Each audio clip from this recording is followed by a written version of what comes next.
Nós estamos falando sobre igreja, o quanto tem sido difícil pensar em igreja nesses dias. Muitas igrejas estão aí rediscutindo o seu papel na sociedade, muitas igrejas estão pensando o que pode e o que não pode. Então, esse assunto sobre eclesiologia, o papel da igreja, as muitas igrejas em crise, se faz necessário nesses dias de pandemia. Nós temos falado na aula da semana passada, e continuaremos nessa aula, sobre o culto que agrada a Deus. Que culto agrada ao Senhor? Nós temos aí uma infinidade de jeitos e estilos de culto, e parece que para cada grupo diferente de pessoas se tem um culto diferente também para elas, o que é muito estranho nós pensarmos assim, né? Eu me lembro de uma igreja que fazia a coisa mais ou menos assim. O culto das 6 horas era um culto feito no salão social, e nesse culto podia ter bateria, podia ter palma, os louvores mais animados. Só que aí o culto das 7 era um culto que só tinha piano, voz e o coral, então, e era feito no templo. Uma questão absurda. Isso não era feito por alguma condição do tipo da que estamos vivendo agora, né? Nós teremos 2 cultos, mas por conta de ter que dividir o espaço, né?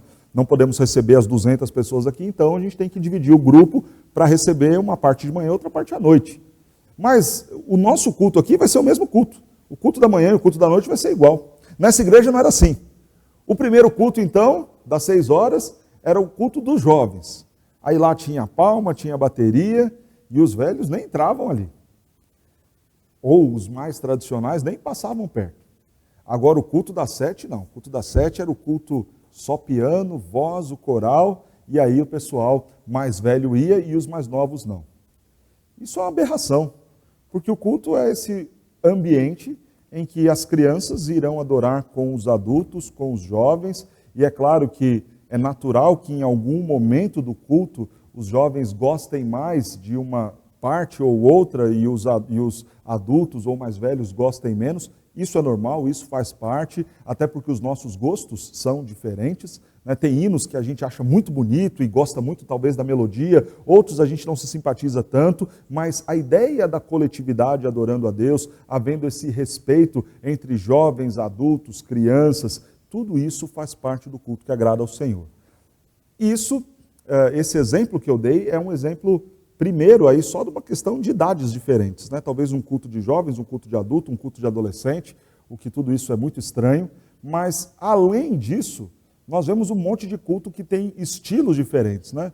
Então a gente vai fazer um culto para o pessoal do heavy metal, o culto para o pessoal do reggae, o culto para o pessoal tradicional. Então tudo isso, irmãos, me parece que distorce um tanto quanto deveria ser a visão bíblica do que é o culto que agrada a Deus. Nós falamos na semana passada sobre esta questão da forma, os problemas com a forma do culto. Às vezes é muito fácil a gente apontar os problemas ligados ao conteúdo, né? Apontamos principalmente o distanciamento da Escritura nos sermões, isso é algo gritante em nossos dias, mas não apenas isto. Nós vemos que a forma do culto como um todo, hoje em dia, está comprometida. Comprometida principalmente por influências daquilo que é secular, daquilo que é mundano, dentro da prática de culto da Igreja do Senhor. Então nós citamos na semana passada 4 influências filosóficas que têm atrapalhado a Igreja nos nossos dias. Falamos acerca do humanismo, da ideia de ter o homem no centro, fazer as coisas para agradar o homem. Falamos acerca do pragmatismo, a ideia de que o importante é ter a casa cheia, não importa muito se o que está sendo feito ali é correto ou não, agrada a Deus ou não. Se você encheu a casa e ainda teve uma boa arrecadação no final do culto, então, excelente, a igreja está muito boa, o culto foi muito bom. O que também é um erro gigantesco. Falamos da ideia do hedonismo, o problema ligado aí ao prazer, né? Então, o culto tem que ser algo prazeroso demais, acalentador demais. E eu disse na aula da semana passada que, se em alguma medida você não sai em nenhum dos cultos do ano chateado, triste, e vai para o quarto chorar depois do culto, alguma coisa de errado tem. Em alguma medida, o culto tem que confrontar o nosso pecado.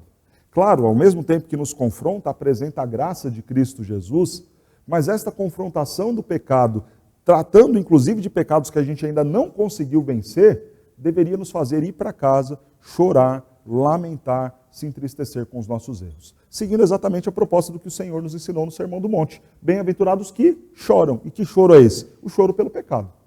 Então esse culto influenciado pelo hedonismo, né, de uma ideia de prazer, de uma ideia de automotivação, né, de autoajuda, tudo isso desagrada ao Senhor e são influências seculares dentro do culto do Senhor. Falamos também sobre o racionalismo, uma ideia de que apenas a nossa razão e a produção humana é suficiente para agradar a Deus. E nesse ponto, chamei a atenção principalmente nossa, dos reformados.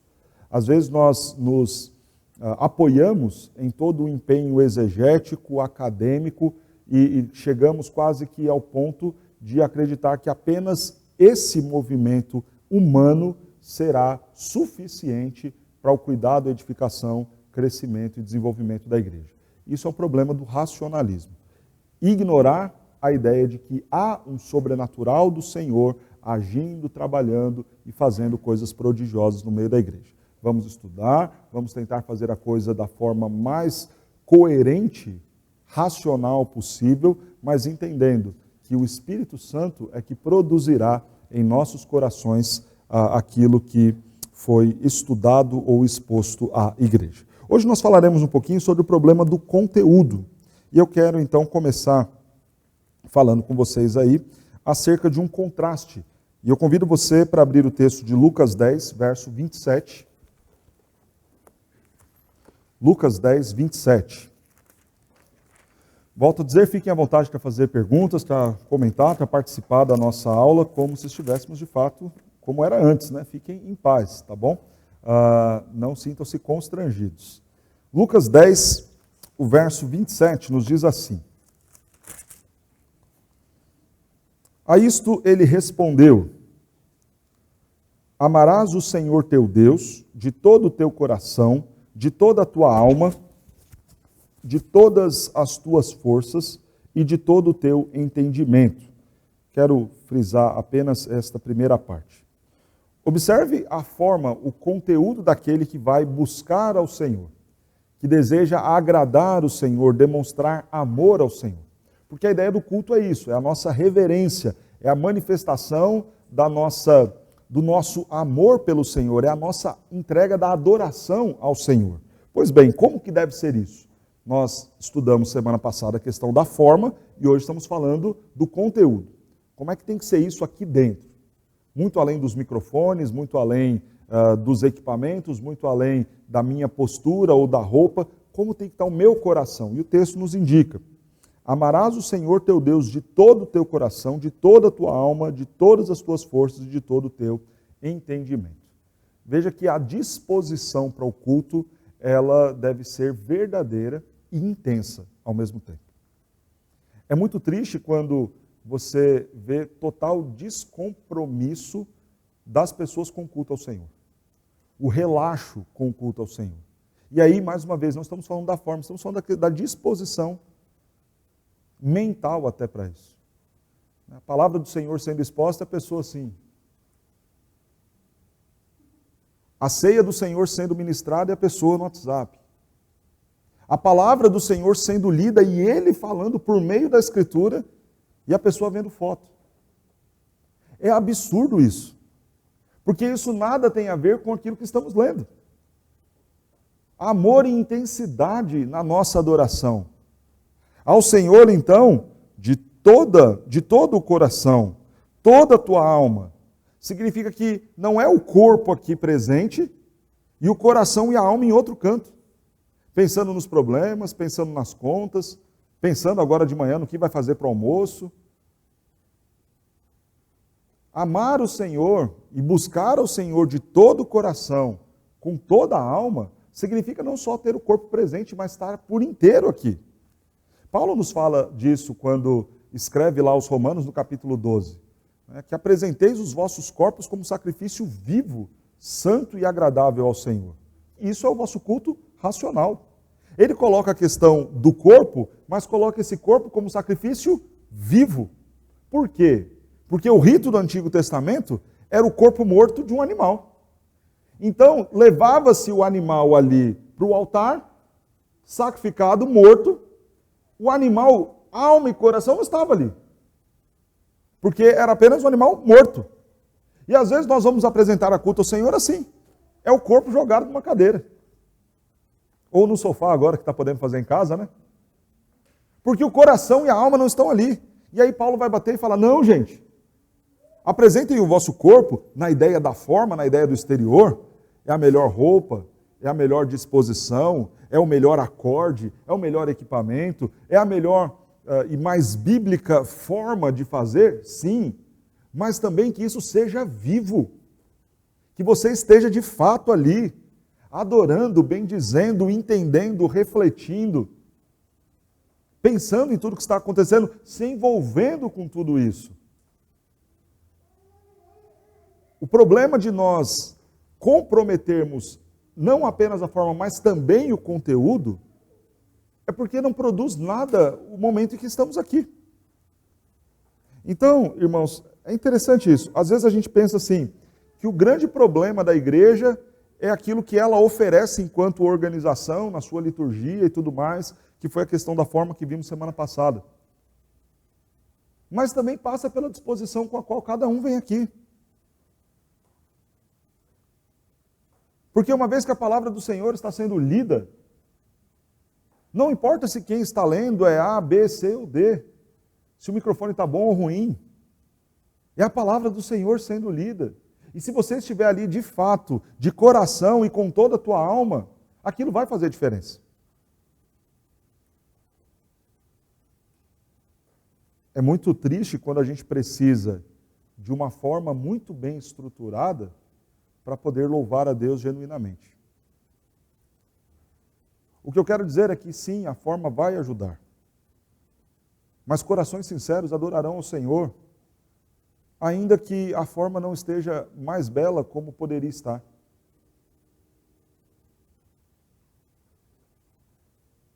É a capacidade nossa, enquanto cristãos, enquanto ouvintes, que estamos aqui com todo o nosso coração e com toda a nossa alma, de diante de um sermão, talvez de uma pessoa muito simples, estamos buscando o alimento mesmo assim.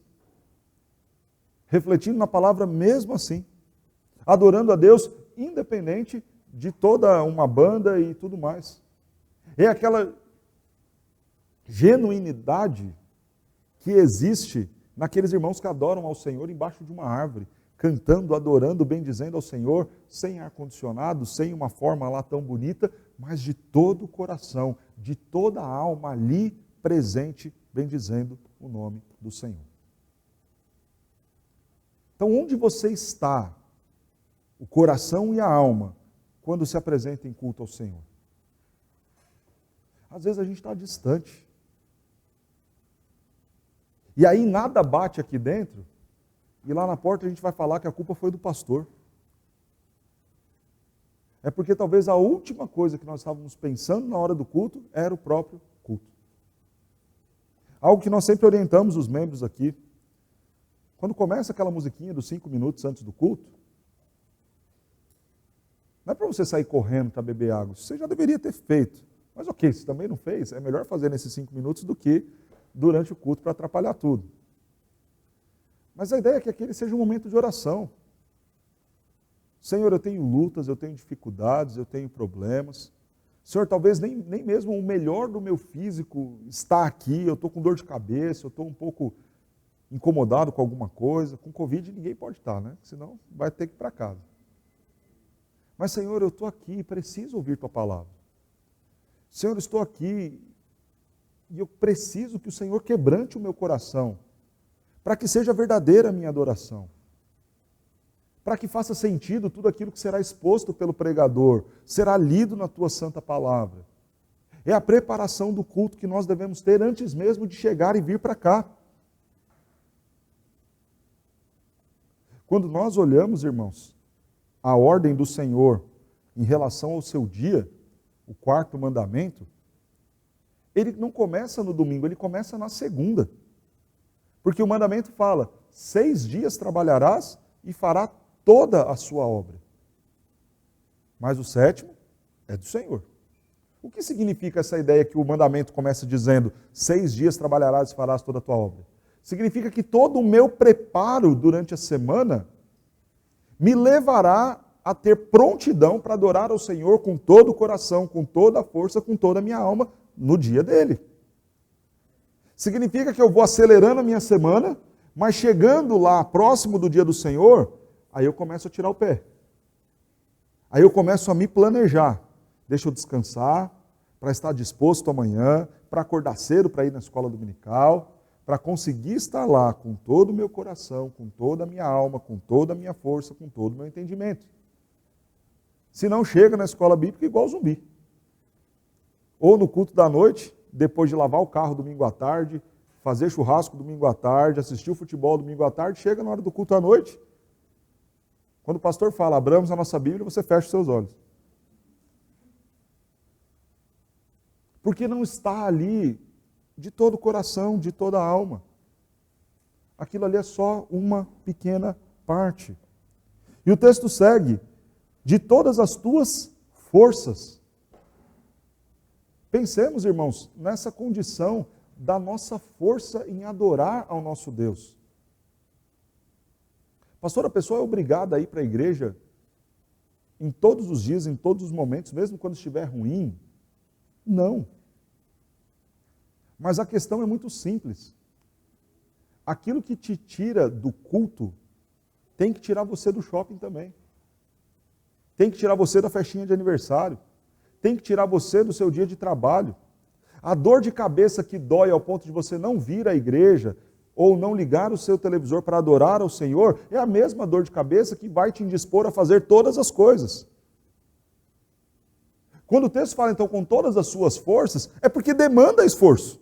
A nossa adoração e a nossa busca pelo Senhor. E assim como a gente se esforça para poder adorar, assim como a gente se esforça para poder participar com a nossa família das festividades, da nossa faculdade, do nosso trabalho, a gente precisa empenhar força também no culto ao Senhor. Só que parece que para o culto a força é sempre menor. Para Deus a disposição é sempre menor. Parece que a dor de cabeça do crente no que diz respeito a ele ir para a igreja dói sempre muito mais do que a mesma dor de cabeça para no dia seguinte ele acordar às 6 da manhã para ir trabalhar. Porque o que o indispõe para servir a Deus não o indispõe para servir a si mesmo, nos seus lazeres, na sua busca por recursos e tantas outras coisas. Com toda a minha força, então, implica nisso, Senhor, hoje não está fácil, mas eu vou. Senhor, hoje está frio, mas eu vou fazer essa força. Precisamos, irmãos, refletir um pouquinho mais nesse conteúdo do adorador. Nós vivemos um momento em que muitas pessoas têm criticado a forma de culto das igrejas. E como eu tenho dito desde o início da abertura desta série de aulas, é verdade. Realmente tem muita igreja pisando na bola, distante da palavra, no culto, na pregação e etc. Mas nós deveríamos ser tão críticos conosco como temos sido com as nossas igrejas. Seu pastor não se preparou para pregar, e você se preparou para ir adorar e bendizer ao Senhor? Não há esforço deles em serem mais fiéis com a Escritura? E em você? Há esse esforço? Há esse empreendimento? Há essa devoção? Essa sincera dedicação? Porque o problema, irmãos, é que a igreja, no que diz respeito à sua liderança, e nela como organização, simplesmente reflete aquilo que os membros são. Porque se os membros estiverem dedicados, empenhados, com todo o coração, com toda a alma e com toda a força, eles naturalmente vão puxar a liderança para cima. Se todo domingo, depois que o pastor termina de fazer um sermão, 15, 30, 40 membros vier fazer pergunta para ele daquele sermão, porque estavam ali de verdade interessados, procurando, pesquisando, buscando durante a semana, pode ter certeza que no sermão da semana que vem esse pastor vai se dedicar muito mais. Se você prensar seu pastor na segunda-feira, falar, pastor, eu fiz aqui umas 20 anotações do sermão de ontem, algumas observações de dúvidas que eu queria tirar, irmão, pode ter certeza. Ele vai se preparar mais na próxima semana. Não que ele não tivesse se preparado naquela, mas ele vai fazer isso com prazer, com gosto. Olha, é legal, olha, aqueles meus alunos, aqueles membros da minha igreja estão interessados, estão correndo atrás, estão buscando, querem aprender, então eu tenho que me dispor a ensiná-los mais. Então a igreja, em alguma medida, quando a gente fala de organização, de instituição e de liderança, reflete os próprios membros. E o texto diz também, com todo o teu entendimento. É a disposição nossa em buscarmos ao nosso Deus, de querermos entender e compreender aquilo que estamos ouvindo. Não dá para ser preguiçoso na leitura da palavra, no estudo dela. Quando nós queremos um culto que agrada a Deus, precisamos estar dispostos a ler, entender, aprender mais da Escritura. Então, esta é a forma como nós devemos nos apresentar em culto ao Senhor. No que diz respeito à nossa disposição interna, ao nosso conteúdo. Amarás o Senhor teu Deus de todo o teu coração, de toda a tua alma, com todas as tuas forças e de todo o teu entendimento. Agora veja o contraste, o oposto disso. Abra sua Bíblia em Isaías, capítulo 29, verso 13.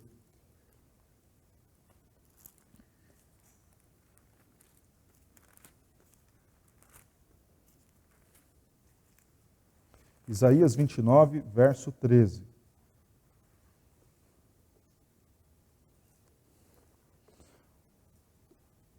Olha que triste a forma como o povo estava se apresentando ao seu Deus.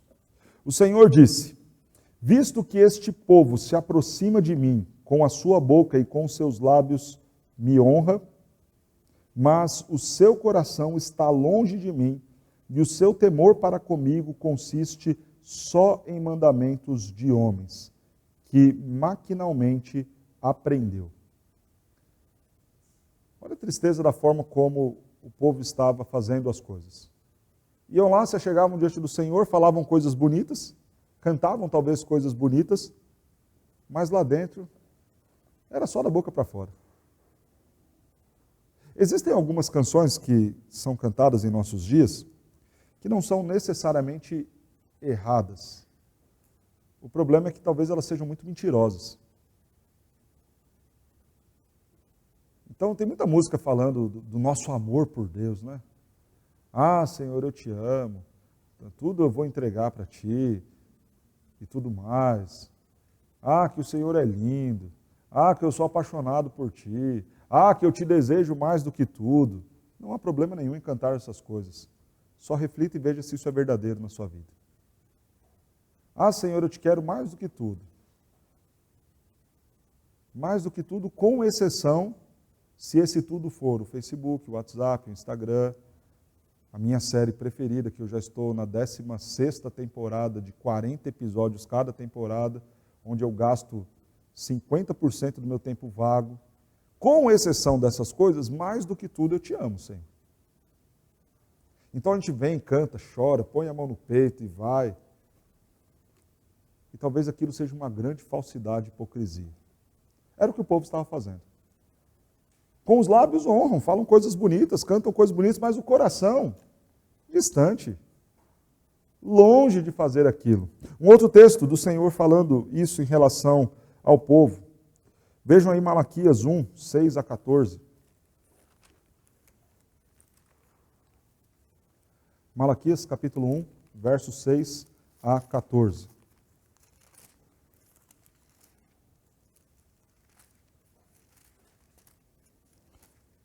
Aproveito para dizer, se você tiver alguma pergunta para fazer, faça, mande aí pelo WhatsApp, aliás, pelo Facebook ou pelo YouTube, e o pessoal aqui do auditório também fiquem à vontade. Malaquias capítulo 1, 6 a 14 nos diz assim, o filho honra o pai e o servo ao seu senhor.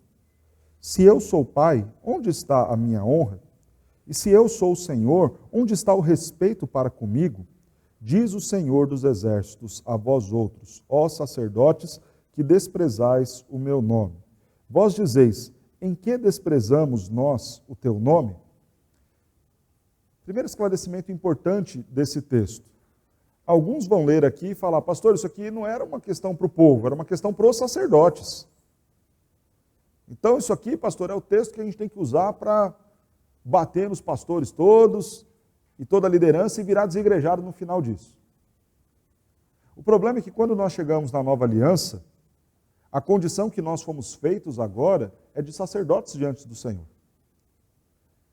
A teologia reformada classifica isso como sacerdócio universal dos crentes. Embasado na Escritura, na carta de Pedro, que nos diz lá no capítulo 2, vós, porém, sois raça eleita, sacerdócio real. Não existe mais, então, agora uma distinção entre o pastor e o membro no que diz respeito à condição diante de Deus. Todos nós somos sacerdotes agora. A exigência por um culto santo agora não passa só pela figura do pastor, mas por todos. E todos nós estamos empenhados e comprometidos nisso. Todos somos sacerdotes diante de Deus. Então, pensar que isso daqui se aplica só à figura de um pastor, de um líder, e olha, como eles estão fazendo tudo errado, isso nos dá o direito agora de virar desigrejado e nunca mais querer ir para a igreja, porque, olha, Deus está lá batendo em Malaquias e também assim faz com a gente, isso é besteira. Porque nós somos agora esses sacerdotes também. Não precisamos mais da figura sacerdotal. E aproveito para falar, ao falar de sacerdócio universal dos crentes, para dizer àqueles pastores de linha episcopal que se acham detentores da bênção do Senhor e que alguém está debaixo da sua cobertura espiritual. Não, irmão. Todo cristão agora é um sacerdote. Todo cristão agora tem relacionamento direto com Deus. Nós não temos mais agora um pai espiritual a quem nós vamos devotar a nossa cobertura e a nossa condição. Claro, os nossos líderes são bênçãos, são pessoas usadas pelo Senhor para nos ajudar, nos aconselhar. Mas não existe uma bênção especial do sacerdote com o nome pastor, bispo, apóstolo, etc. Não. Todos nós agora temos livre acesso em igual ao Pai por meio daquele que é o sumo sacerdote, o nosso Senhor Jesus Cristo. Por conta dele, nós também somos feitos sacerdotes. Então, aquilo que está sendo lido aqui em Malaquias se aplica a todos nós. Ofereceis sobre o meu altar o pão imundo, e ainda perguntais, em que te havemos profanado? Nisto que pensais que a mesa do Senhor é desprezível. Quando trazeis o animal cego para o sacrificardes, não é isto mal? E quando trazeis o coxo, o enfermo, não é isto mal? Ora, apresenta-o ao teu governador, acaso terá ele agrado em ti e te será favorável, diz o Senhor dos Exércitos. Agora, pois, suplicai o favor de Deus, que nos conceda a sua graça, como com tais ofertas nas vossas mãos, aceitará ele a vossa pessoa, diz o Senhor dos Exércitos.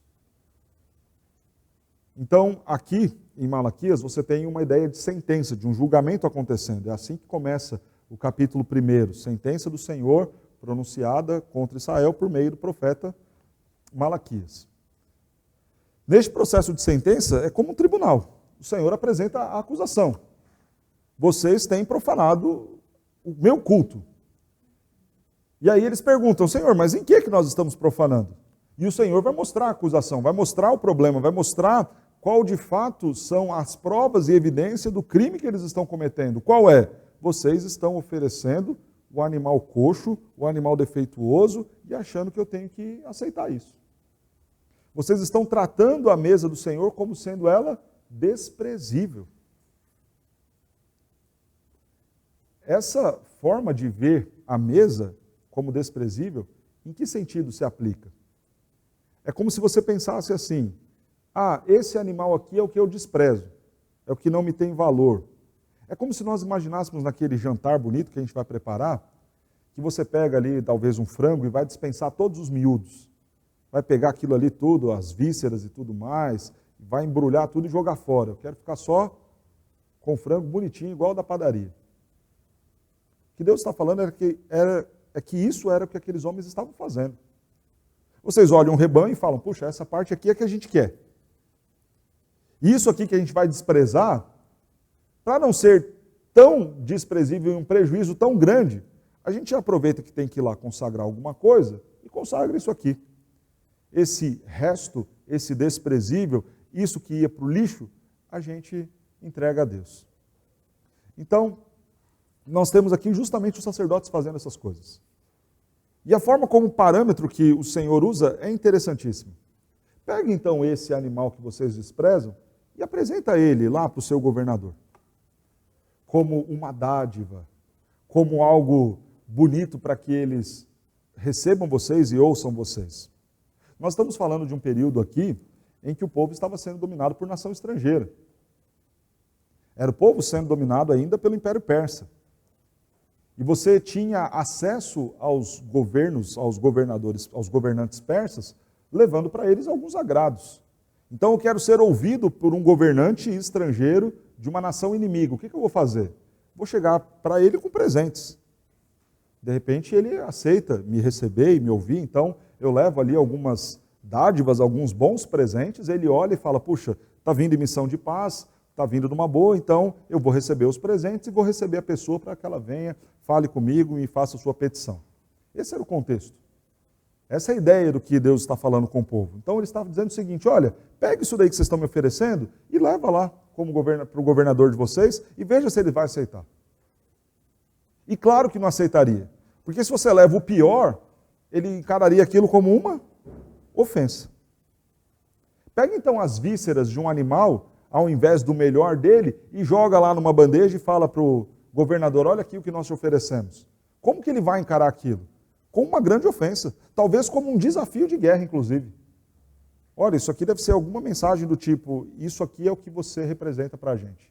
As vísceras, o resto, o defeituoso, o que não serve para nada, o que é desprezível. E aí Deus faz a pergunta que é óbvia.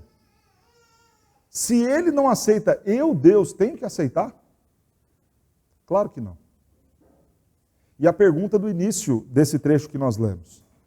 Se eu sou pai, e se eu sou o Senhor, onde é que está a honra, o respeito para comigo? Então é muito bonito a gente vir aqui e falar com a boca, né? Ah, o Senhor é meu paizinho, meu papai.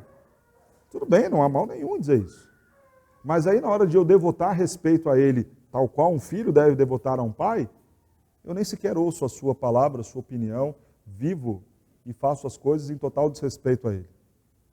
Ah, então eu digo, olha, Tu és Senhor da minha vida. Ótimo, é bonito, não há nada errado em você cantar, dizer, colocar a mão no coração e falar, Tu és Senhor, sobre todas as coisas, sobre a minha vida. Louvado seja Deus, isso é verdadeiro. O problema é que nós não o respeitamos como sendo Ele Senhor. Então, irmão, é necessário que nós pensemos. Será que o que de fato nós estamos oferecendo a Deus agrada a Ele? Então, o texto segue.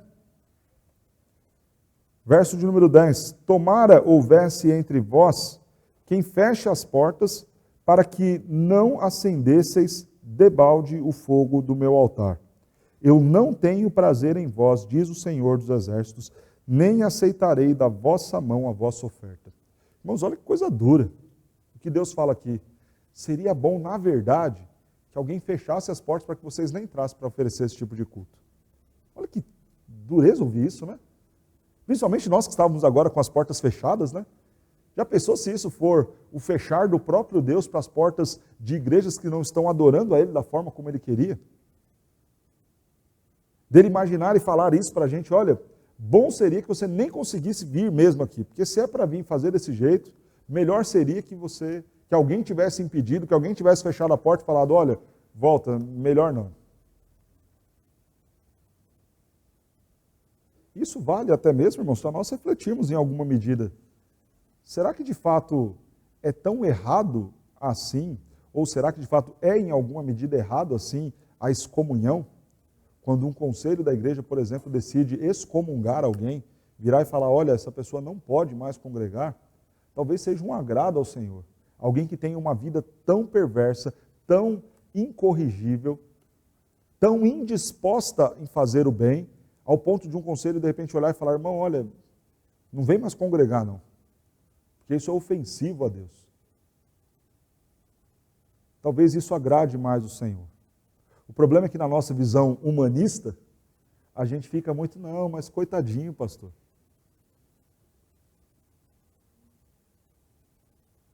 Há situações e condições nossas que talvez nós deveríamos parar e falar, olha, bom seria se alguém me barrasse e falasse, não vem. Porque para vir desse jeito, o Senhor não aceita. Por isso, algumas medidas para se escolher a liderança são necessárias. Rapaz, você é um homem dado ao vinho, que não é marido de uma só mulher, que não educa e não governa bem a sua casa, e quer vir aqui e adorar e bendizer o Senhor e conduzir a adoração do povo? Não, de jeito nenhum. E às vezes a igreja acha que isso é muito mal, né? Puxa, pastor, mas uma pessoa tão dedicada, uma pessoa tão boazinha. Mas irmãos, conforme diz o próprio texto, bom seria se de fato alguém chegasse e falasse, não, desse jeito não dá. Vai consertar a sua vida, para depois voltar aqui e resolver e adorar a Deus e fazer aquilo que o agrada. Mas desde o nascente do sol até o poente é grande entre as nações o meu nome, e em todo lugar lhe é queimado incenso e trazidas ofertas puras, porque o meu nome é grande entre as nações, diz o Senhor dos Exércitos.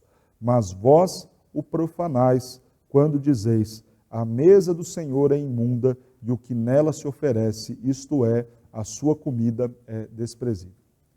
Eliette, fazer uma pergunta?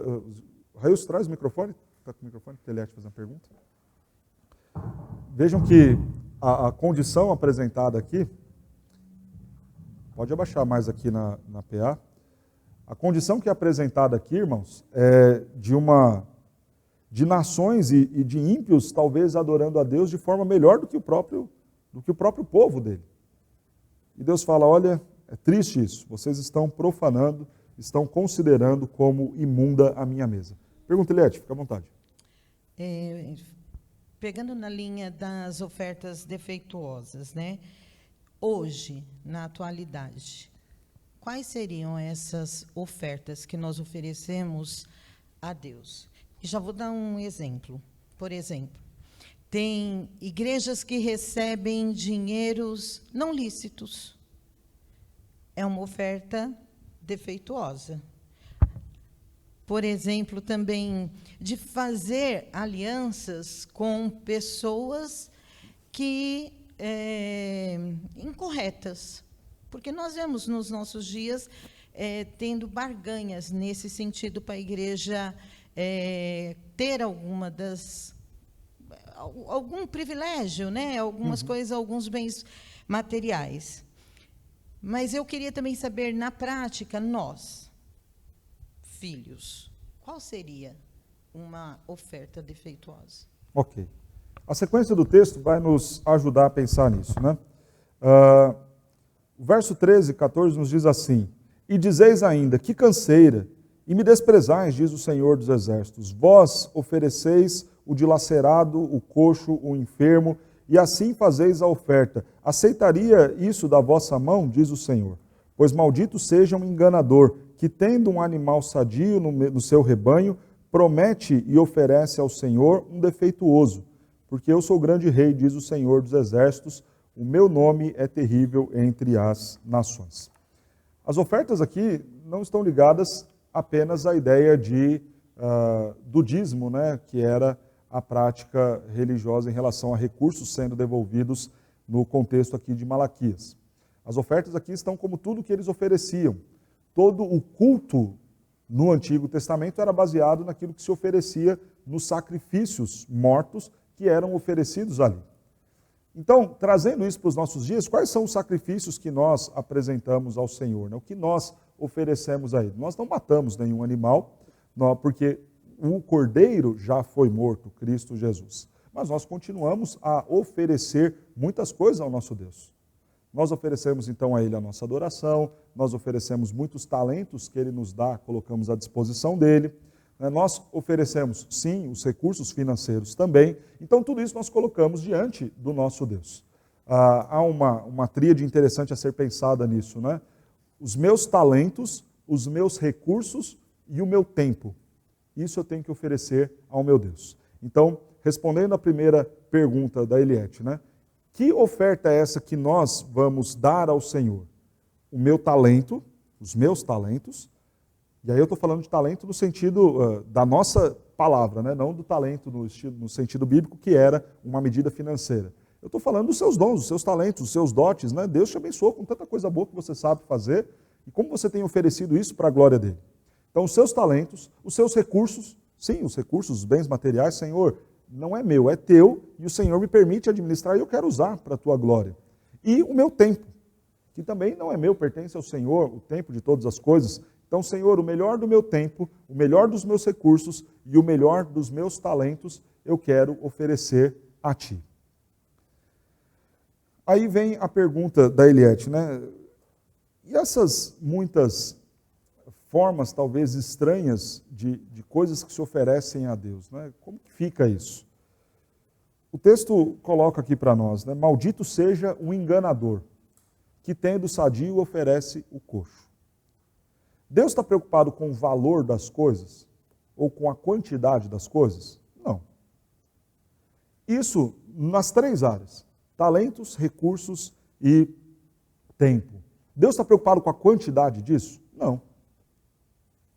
Deus está preocupado com a intensidade e a forma como nós estamos de fato fazendo. Em que sentido? Pensemos, por exemplo, na questão dos talentos. Eu toco um instrumento e tenho limitações técnicas para isso.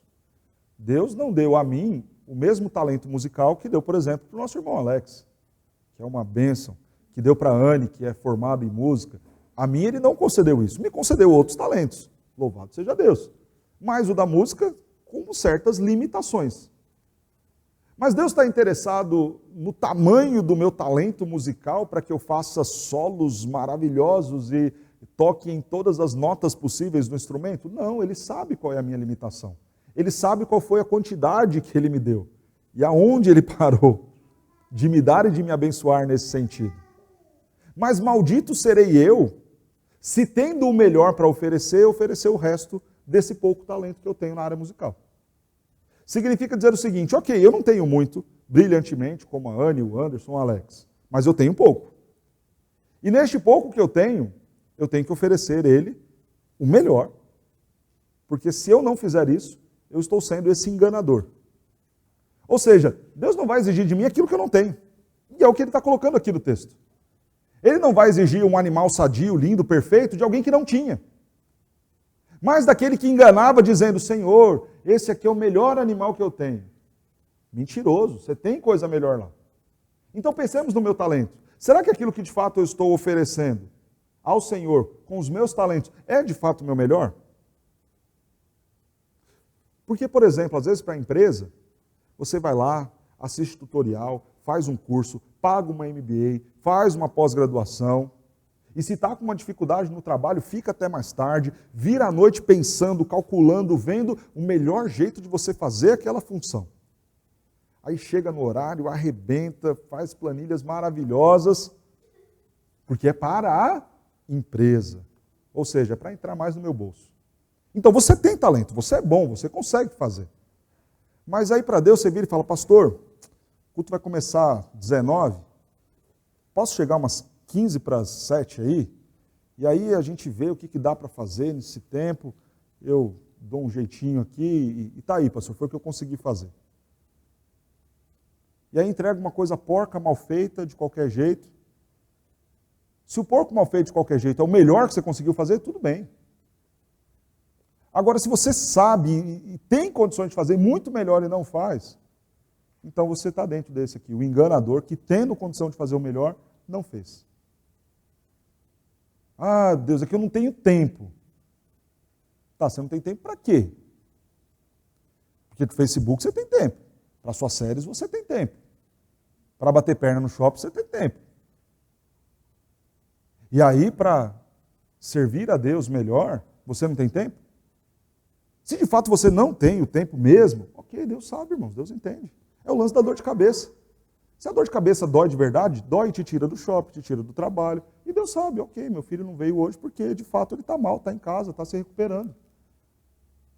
Agora, enganador é aquele que fala, eu não tenho tempo para Deus, mas tenho tempo para fazer todas as outras coisas. Ah, Senhor, eu não estou com condições físicas de fazer isso para a tua glória. Tá bom, mas para fazer todas as outras coisas você teve condição física, então. Estava bonzão. Irmãos, é uma hipocrisia esse negócio que a gente tem visto na quarentena, viu? Presta atenção. Irmão, você vai vir para a igreja? Pastor, olha, eu olhando toda a situação de caos, de pandemia, acho por bem não ir à igreja. Ok, não tem problema nenhum. Realmente, há alguns que estão mais temerosos, querem se guardar mais, estão em grupo de risco. Perfeito, irmão, não tem problema nenhum. Mas daí está na hora do culto, onde é que ele está? Está batendo perna lá na 25 de março, fazendo compra. Ah, então a pandemia para vir para a igreja e estar com os irmãos da igreja vai matar você. Mas ficar andando lá na 25 de março não vai te matar. Então o vírus que tem dentro da igreja é muito mais contagiante, é muito mais mortal do que o que está lá. Então cuidado, irmãos, para não ser um enganador. Se você é esse que vai adotar ficar em casa recluso, é ficar em casa para a igreja, ok, mas é ficar em casa para o churrasco, é ficar em casa na hora das compras. E aí as pessoas vão dizer o seguinte, não, pastor, é que eu vou no mercado porque eu preciso. Infeliz, e a igreja, você não precisa? Então é o seguinte, Deus ele entende a condição de cada um, claro que entende. O irmão está lá em grupo de risco, está lá recluso, guardadinho no quarto agora, amém, louvado seja Deus. Só que você não pode estar em casa recluso em relação à igreja e para todas as outras coisas você está lá, livrão da quarentena. Então, ok, vai ficar recluso em casa? Fica, é bênção. Na quarentena, para a igreja, para o shopping, para a escola, para o ônibus, para o mercado, para 25 de março e tudo mais. Então, Eliette, às vezes parece que as coisas em relação às nossas ofertas só vale o pior se esse pior for para Deus. Porque se esse pior for para a minha família, se esse pior for para mim, for para a minha empresa, aí eu tenho que repensar. Sobre as questões ilegais, ilícitas, aí é triste a gente ver isso. Infelizmente acontece. Esse ano é um ano eleitoral, muito vereador vai bater em porta de igreja, oferecendo telhado, oferecendo instrumento, oferecendo piso, para poder ficar 5 minutos no púlpito da igreja e falar alguma coisa para a igreja. Isso é absurdo. Esse é o tipo de coisa que a igreja não deve aceitar de jeito nenhum. Sobre aceitar ou não ofertas lícitas é muito complicado você saber, né?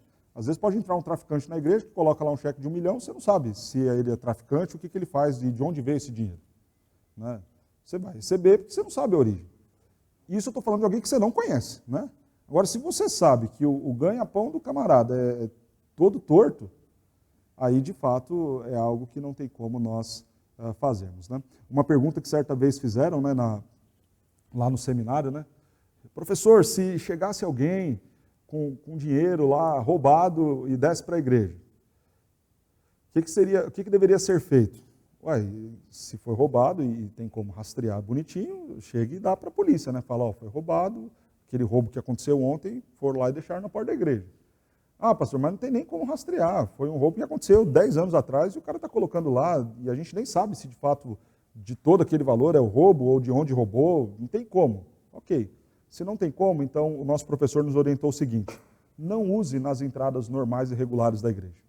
Pega aquele recurso e aplique então em outras finalidades. Não deixa de volta, porque talvez a pessoa vai usar nas maldades de sempre, mas pega aquele recurso então, escolhe talvez ali projetos sociais que precisam de ajuda, ONGs que precisam de recursos, pessoas carentes que estejam precisando, famílias necessitadas, e aplica nisso. Mas não traga para o uso comum das coisas eclesiásticas. Foi a dica que o nosso professor nos deu, penso eu que é sábia e é o que nós podemos seguir aí. Irmãos, nós vimos aqui essas questões da forma, semana passada, e hoje do conteúdo. E quero terminar falando do maior problema do conteúdo que nós temos, que é o problema do pecado. Né? Nós falamos aqui de uma série de questões ligadas à disposição, mas Deus deseja algo principalmente em nós, em relação ao culto que vamos oferecer a Ele, que é a santidade. E para isso eu convido vocês a abrirem as Bíblias em Isaías, capítulo de número 1.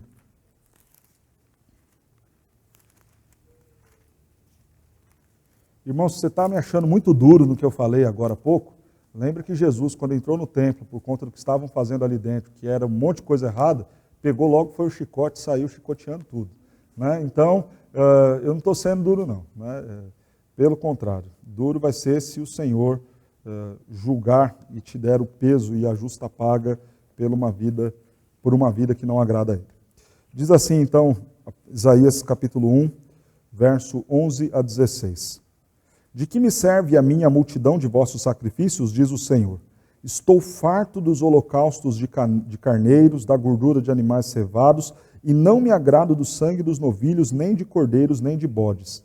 Quando vindes para comparecer perante mim, quem vos requereu só pisar nos meus atos?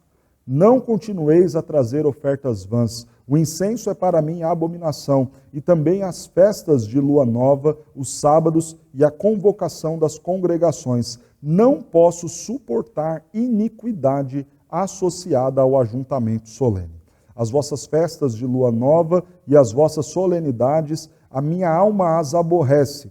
Já me são pesadas, estou cansado de as sofrer. Pelo que quando estendeis as mãos, escondo de vós os olhos. Sim, quando multiplicais as vossas orações, não as ouço, porque as vossas mãos estão cheias de sangue. Lavai-vos, purificai-vos, tirai a maldade de vossos atos de diante dos meus olhos, cessai de fazer o mal, aprendei a fazer o bem, atendei à justiça, repreendei ao opressor, defendei o direito do órfão, pleiteai a causa das viúvas. Tenhamos cuidado com a nossa vida de santidade. Nós falamos muito aqui da nossa disposição e da forma como oferecemos as coisas para Deus quando viemos aqui. Mas muito daquilo que nós fazemos lá fora vai agradar a Deus quando, somado o que vivemos lá, juntarmos então com aquilo que oferecemos de bom para Ele aqui. E o contrário também é verdadeiro. Pensar que a gente vai viver uma vida de segunda a sábado, fazendo um monte de besteira, chegar domingo, toma a ceia, faz uma oração de confissão e isso basta, irmãos, cuidado com isso. Deus se aborrece de uma vida ímpia, de uma vida de impurezas, de uma vida cheia de pecados e uma vida hipócrita, falsa. Que nós ofereçamos ao Senhor o melhor da forma do nosso culto, o melhor conteúdo também e a sinceridade, pureza, santidade de nossas almas, do nosso corpo, para a glória do nosso Deus.